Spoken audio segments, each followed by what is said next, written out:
Okay, I'll try and catch up a little bit. Those are my declarations.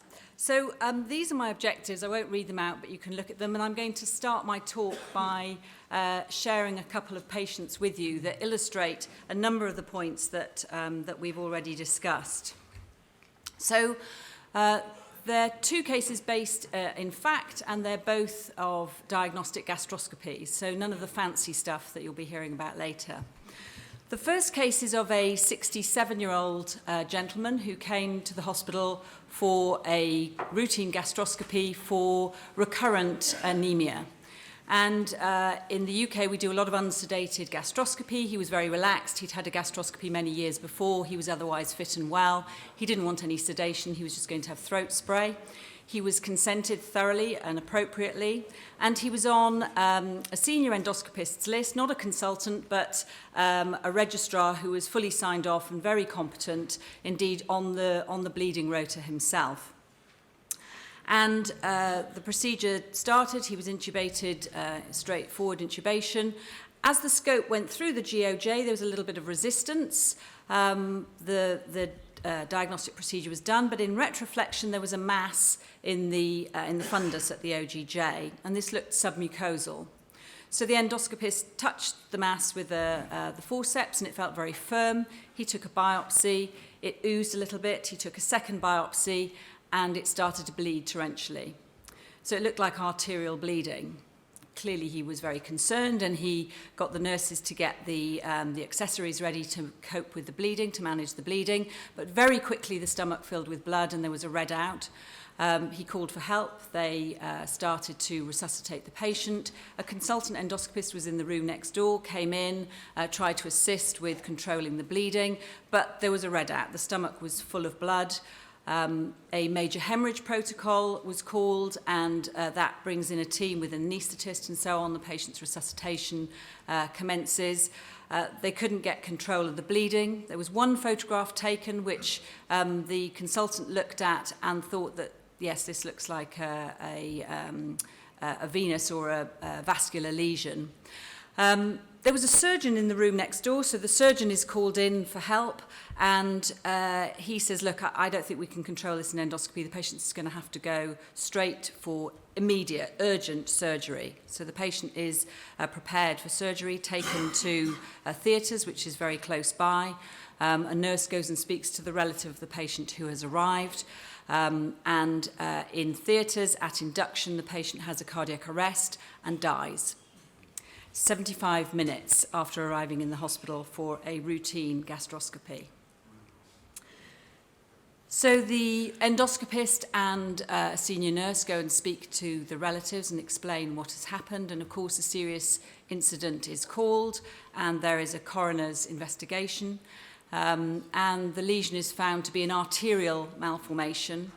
And also, actually, the platelet count was slightly low, and it wasn't terribly low, but it was low, and this hadn't been in the documentation sent from the primary care physician. So the second case is of a 67-year-old lady who comes for routine gastroscopy, and she has persistent reflux. She's incredibly anxious. She comes from her GP. She's never had a gastroscopy before, and she tells the admitting nurse that she would like sedation for the procedure. So the admitting nurse tells the nurse in the room that this patient wants sedation, so that they're warned, and the nurse in the room tells the consultant list that the patient wants sedation. But the consultant says, no, we do all of our gastroscopy without sedation. It's a very quick procedure. It's just diagnostic. It'll only be 5 minutes. She doesn't need sedation. Patient comes into the room having been consented, and the patient says, I would really like sedation. The consultant reassures the patient, says, no, you don't need sedation, it's fine. It'll take 5 minutes, and we'll give you throat spray, it'll numb the back of your throat, you'll be fine. So the procedure commences. It's a normal gastroscopy, no abnormal findings, no complication. The patient is discharged home well. So which of these two cases do you think generated a formal hospital complaint? The death from a routine gastroscopy, or the uneventful normal gastroscopy? Both, okay. No, one actually, just the second. And I would ask you, do you think that this could ever happen in your department? Or is your department so safe that this would never happen? I won't ask you to put your hands up. Never. Fantastic. So what are the safety and quality issues here illustrated, the performance issues in these cases? Well, in the first case, this was a certified endoscopist. We have a very formal process of certification in the UK. On review, the consent was very thorough. It was appropriately done. There was, as I say, some incomplete information. The endoscopist hadn't been told that there was a low platelet count of around 80. The decision-making, obviously, is one of the things that was looked into, and this was the only picture taken at gastroscopy. And, of course, with the benefit of hindsight, many people will say, well, that's obviously vascular. But actually, this picture's been shown to lots of people, as you can imagine, over the years, and lots of people have said, well, I don't know that I would have known that that was vascular. There was immediate action taken. The team was mobilised appropriately. There was immediate discussion with the family. We call that duty of candour. And there was honesty and an openness with the facts. And importantly, there was a lot of time for, as well as supporting the family, of course, reflection and support for the endoscopist who was devastated and the team involved, often forgotten about. But there was no complaint. So why is there no complaint in this situation? As many of you said, you'd imagine there would be a complaint. Well, an individual senior nurse was assigned to the family to support them through the process of a coroner's inquest and a serious incident investigation. There was open communication, and as I say, the relatives were brought in, and there was explanation all the way through the process. What about the second case? Well, there was deemed to be a poor consent process on review, and the patient's wishes were clearly not respected. The endoscopist was often described as always being in a hurry, and there had been some previous performance issues with this senior endoscopist. There was clearly a lack of respect, both for the patient but also of the nurses, but also perhaps a lack of nurse empowerment. We've heard about how important nurse empowerment is, and this concept of perhaps learned helplessness, where they sort of shrugged their shoulders and said, well, you know, he's always like that, you know, what can we do? It's very difficult. But clearly with the endoscopist, a lack of insight and evidence of poor communication skills. But there was no complication. And we've already heard, I think, that this would count as some sort of complication, or, as we call it, an adverse event, for sure, for this patient, and resulting, of course, in a complaint. So often a complaint, you think people want to know who is responsible. Is there an individual, or is it the whole team, or is it a system that's to blame? Well, in the first case, you could look at any number of people who could be attributed blame for this. The GP didn't give the platelet count. Perhaps the trainer had prematurely signed off the endoscopist. Perhaps our JAG certification process is inadequate because we don't ensure that lesion recognition for rare findings is part of our certification process. Perhaps it's the named consultant who is in charge, not there that day, but perhaps they should take the blame. The endoscopist, perhaps all of the blame should be shouldered on their shoulders. What about the nursing staff? Surely they've seen more endoscopies than anyone. Surely they could have said, oh, don't biopsy that. That looks like it could be a vascular lesion. What about the endoscopist who was called in? Was it their failing? Or the surgeon? Should the surgeon have opened the patient there and then in the endoscopy room, not wasted any time? Or did the anaesthetist do something wrong at induction? It's very complicated. In the second case, well, again, the GP referral didn't mention anything about this patient being wanting sedation.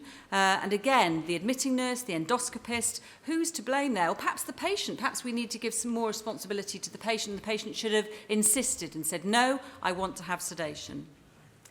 So really safety, of course, is everybody's responsibility, and I agree that you have to be part of, not just in the room, but part of the checklist for any number of reasons. You need to be there.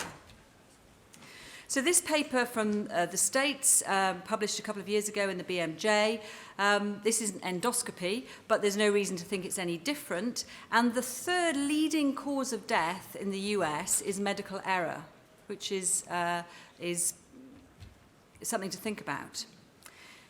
I don't know if you know what these figures are for Germany, but in the UK we know that there are 230 avoidable deaths per week in the NHS in the UK, and over 24,000 serious incidents that are reported every year.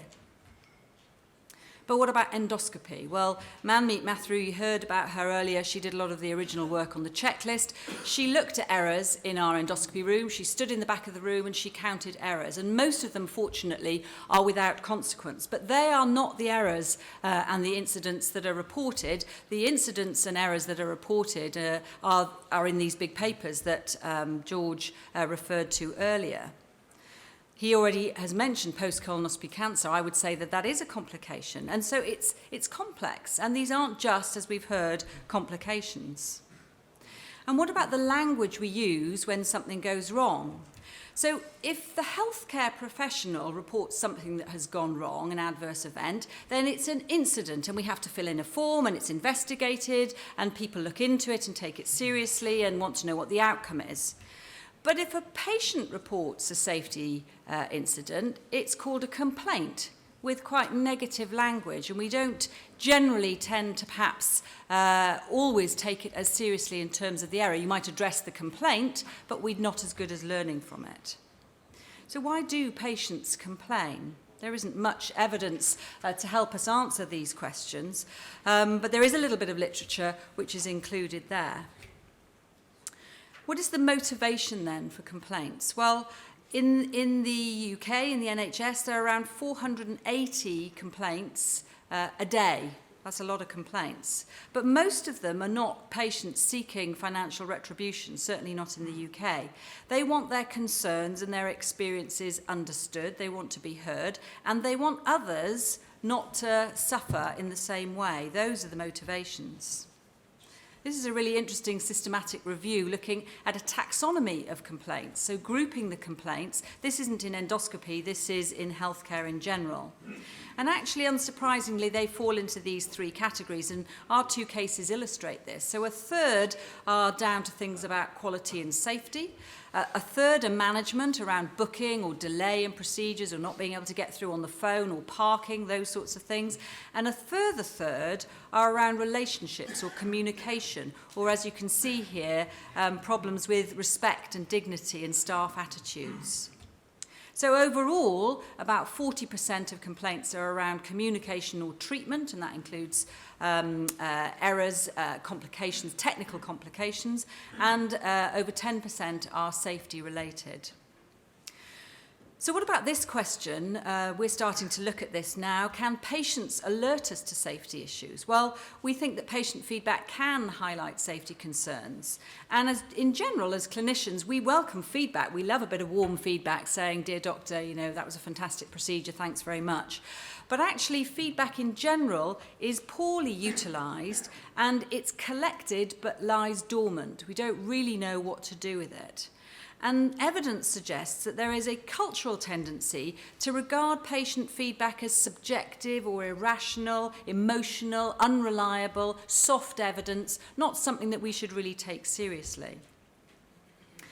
Just a moment to think about how we do it at St Mark's, and we're by no means perfect, but every week we have a business meeting with senior multidisciplinary staff, so the decontamination lead, the nursing lead, the consultant endoscopists, and we have standing agenda items. We talk about the compliments, because otherwise it gets a bit too depressing, but we talk about complaints and feedback, and we talk about adverse events every week. So why are we talking about this? Why is there a whole meeting on complications in endoscopy? Well, I think there are a number of challenges in 2019 for endoscopy. We have huge numbers of patients now for routine screening procedures, diagnostic procedures, and obviously therapy. And in the UK, we do over 2.5 million endoscopies every year. There's a complexity. The patients are older and frailer, more comorbid, and the procedures that we're doing are much more complicated. And there are issues around communication. 20 years ago, you'd be lucky if you could see an ulcer, let alone place an Avesco clip. And even further back, I found this great paper when polypectomy was first introduced that suggested you should have 5 days hospitalisation post-polypectomy. And of course now really what we're doing is endoscopic surgery. So it's much more complex. This is just in the colon, EMR, ESD. These patients are going home perhaps the same day. What about communication? Surely in 2019 communication should be easier. Well, we know that incidents like the first case that I described, they usually, I would hope, are discussed amongst the team. They're discussed perhaps at the hospital board level if it's a serious incident, and occasionally those are fed up, certainly in the UK, to a national reporting system of significant adverse events. But we also know that the same errors and incidents, as we've heard, are happening in every unit, time and time again, within your own country, let alone outside. And actually what we're not very good at doing is sharing the information. And really where we should be is sharing information. A meeting like this is great, but it's very limited to those people in this room and those people who are watching live. I forgot about those. So JAG, which is the Joint Advisory Group for GI Endoscopy in the UK, is trying to address this. This is available, this strategy is available on the website. I can't go through all of this in detail now, but I'm just going to highlight a couple of things. So Vats, who's here with me today, is the JAG Fellow. He has a poster here looking at how we're going to improve training in endoscopic non-technical skills and in incident reporting. And Manmeet in the bottom left there developed the work on checklists and did a lot of the precursor work for this. So Vats used to work in the Homerton Hospital, and they developed a fantastic human factors and team training simulation course, and they took that into what we call in situ sim, and I would encourage you to talk to Vats about this. So you have an event, he's describing a case of anaphylaxis, you take that event, you generate a teaching module around it, and then you rehearse that again in your endoscopy unit with perhaps an actor or one of your fellows, and you go over the event so that everybody can learn from a rare or unusual event within the situation of endoscopy. That's in situ sim. And he's also going to be looking at patient feedback and how we can utilize that better. So this isn't yet published, but we're looking at the data that comes from the endoscopy units, and essentially about half, less than half, will generally routinely learn from patient feedback, but we're looking at how we can improve that. We've developed a concept of case of the month, so every month we'll be asking George for his case of cat scratch, and will be submitted to the JAG website in a format that can be then downloaded and shared by endoscopy teams. And again, one of our other fellows, Annalisa, exactly like these other cases, has presented one of these cases that we can learn from. And really what we need to do is examine these cases when they happen in a systematic way, the Swiss cheese, look at all of the holes in the Swiss cheese to see what you could do to plug those gaps and prevent the catastrophic event. But the second case is much more challenging. Okay, this is about behaviours, and we know that this is much more difficult to address. And we have both been involved in writing an international paper and local guidance on how to manage underperformance in its broadest sense. Not somebody who causes a perforation at colonoscopy, but the much more challenging non-technical skills, which are really difficult. But I think with some of the courses that are being developed, we can do that. And I was having an interesting chat with Mike Wallace about what they're doing in the States. So my take-home messages are that we do, in the UK and elsewhere now, an ever-increasing number of endoscopies. And most of these, of course, are safe, but errors or adverse events or patient safety incidents, actually, as we should be calling them, are very, very common. But most, fortunately, are without consequence. But it's human factors and non-technical skills that are frequently a factor, perhaps in a third of cases. And we need to have a culture shift to learn from these errors. Complaints are mostly due to communication, treatment and safety, which is why this course is so important. But we need to look at patient feedback and use it much more effectively. And with initiatives like ISRI, we can facilitate improved training and safety. Thank you very much.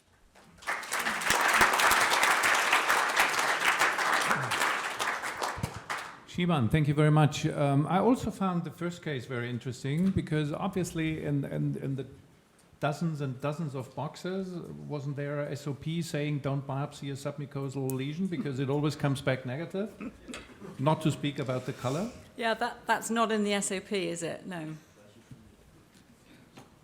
But we don't routinely do a full blood count before gastroscopy.